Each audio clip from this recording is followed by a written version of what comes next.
Welcome everybody to the lockdown video blog. Today I thought we'd have a slightly different format. The weather's actually not very nice, it's a bit cold out there, so I haven't got the boat out. But we have a guest today, a guest appearance from our chairman, Alistair Roaf, and he's going to talk through how he replaced the slot gasket on Full Moon Fever. So, take it away, Alistair. Morning everybody, welcome to my slot gasket.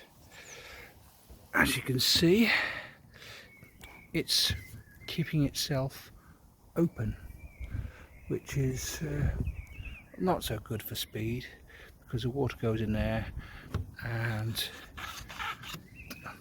it swirls around and get all this resistance. So ideally this slot gasket should be closed. So this was renewed about 8 years ago, about a year after I got the boat. But as you can see, I think it's got a bit stiff and worn and stuck where it is. So I'm going to try and see what I can do about it. This is the slot gasket with the centerboard up. Not the prettiest of centerboards.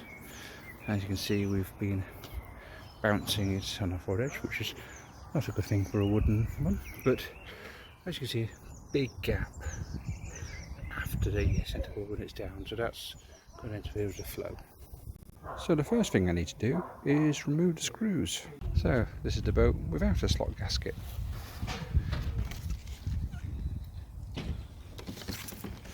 So the fun bit was removing the screws, because some of them had screw heads that had filler in, which is the correct thing to do to reduce resistance, but you need to pick the filler out before you get screwed out. The slot gasket itself, the old one, and you can see it's two sections, bit of sailcloth, it's just gone stiff. So let's see if we can renew it. This is the new slot gasket with the old stuff. So I ordered 2 meters worth of slot gasket from the chandler, and when you order 2 meters, you get 4 meters worth, so 2 on each side. Put it into the boat and see how it works. So now I'm starting to reattach the new slot gasket. So first one in, screw in, and I'm just going to arrange it and then just pull it tight and then put each screw in down there. So that's one side in. Let's see how I get on with the other side. Okay, so I've got the keel rubbing bands on either side. Yet to cut the tapes. I'll be cutting the tapes next and then putting the triangle plates go forward after that. See how it works. Right, well, that's the new slot gasket fitted. Hopefully it'll do a better job than the old ones. What it looks like with the centerboard down. Well, this is capsized, so upside down. Okay, thank you, Alistair. That was excellent, very interesting. Alistair would like to say that he would just refine things and finish it off a little bit more.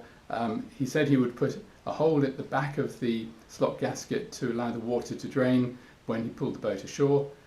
Also, he would fill in the top of the screws to fare off, and also he was just thinking that maybe he could pull it a bit tighter if he had somebody else to help him, which would be probably quite a useful thing to do. The other thing he commented on was the difference between the sailcloth that he's using and maybe a mylar sheet that are on the latest Rooster and Grad 3000. So when I get the boat out on a future weekend, I'll put it over, tip it over, and we'll have a look and just compare the two. So thank you very much, Alistair. See you all next time. Thank you.